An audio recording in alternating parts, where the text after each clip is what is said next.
the seventh bipartite. In 2016, 1684, all of you know. So in 2005, in the eighth bipartite, that was a very important issue. And by contributing money from the eighth bipartite kitty, that was rectified. And AB had to play a very important role because a lot of reservation was there. But we had to set apart some money, and this anomaly of 1616, 1684 was partly rectified. Then we came to 2010 in the ninth bipartite. We highlighted the ninth bipartite not only wage revision, but along with the wage revision, the United Forum also could secure one more option covering lakhs of people to join the pension scheme. Very, very important achievement in the ninth bipartite. We came to 2015, the 10th bipartite. It is very, very important to recognize the development at that time, because we have seen in the 7th, 8th, 9th bipartite. Up to that, Provident Fund, gratuity, pension, their cost was included in the wage revision. So there are always a tussle in allocating money for various heads. And there have been compelling occasions in the past that the allocation for the retirement benefit had to be deferred. Provident Fund from this date, gratuity from that date, like that. So it was decided by the All India Association, agreed by all the unions, that we should dealing the cost of retirement benefit from the main wage negotiation. It's a very significant development, and that was achieved in that settlement. That bipartisan settlement was covering only the cost of wage increase and the remaining cost of retirement benefit, including pension. Because it was realized by the All India Bank Employees Association that pension cost is increasing, whether I like it or not. Because our pension scheme, the old pension scheme, is linked to cost of living, it is linked to the price index. This month also, February, 62 slabs of dearness allowance will be added to the pension. So when prices are going up in a country like India, we know how much the government may claim that they are controlling inflation, controlling prices go up. So naturally the cost of pension is also going up. And so very, very strategically and rightly the union decided to keep out the cost of the turning point. Similarly, there was also a demand about the health coverage for the retired employees. Till then, here and there, some arrangements were there, but not a codified, regulated medical insurance scheme for the retired people. And by the time in our country, we all knew that our country was opening up. And the health sector also was getting open. And cost of treatment became very, very costly. And so medical insurance coverage for the retired people also became a very important necessity. So along with the medical insurance scheme for the working people, in 2015, for the first time in the bipartite settlement history, a specific clause was added that on the same line like the working employees, the retired employees also will be given the medical insurance scheme. That was a very good beginning.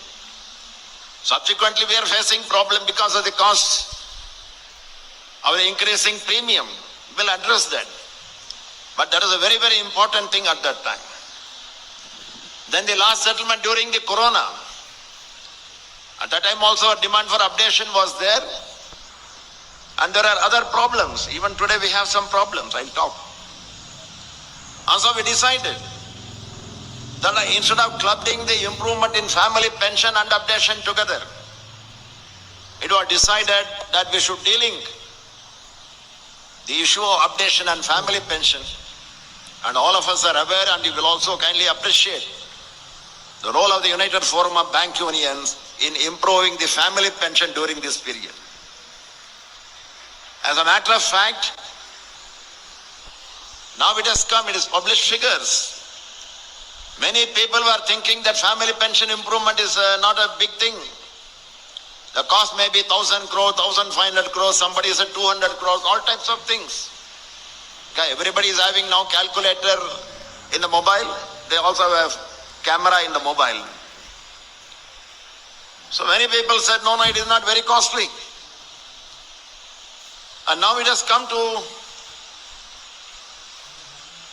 the factual amount that has been incurred for updating or improving the family pension, 18,000 crores.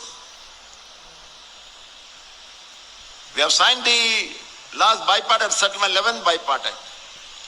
The total cost for all these 8 lakhs of bank employees and officers for wage revision was 8,000 crores.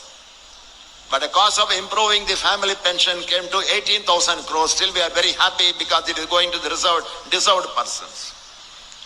So it is not that United Forum of Bank Union, our unions are reluctant to pursue the demand relating to the retirees.